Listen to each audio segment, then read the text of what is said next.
Azkeneko osoko bilkuran, mendiko zuten arriskuei erantzuteko udal jarduketa plan egiteko 8.400 euro kontu saila onartu zuen Baztango udalak. Plana, udalerriaren barnean gertatzen diren larrialdi egoerei buruz egiteko baliagarria izanen da. Modu horretan, 2022ko azaroan, Nafarroko gobernuak foru komunitateko mendiko zutetako babes zibileko larrialdi plan berezia onartuz gero, herrialdeko arrisku handiko eremuak zehaztu zituen. Tartean Baztan, udalerri horiek legez behartuz horrelako planak egitera.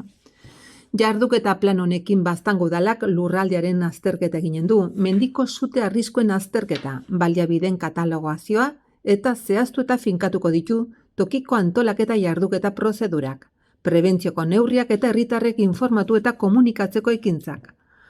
Plan hauek egiteko, Nafarroko gobernuak antolatuko diru laguntza deialdirat aurkeztu da, Baztango udala eta 3.000 euroko laguntza hartzea espero du.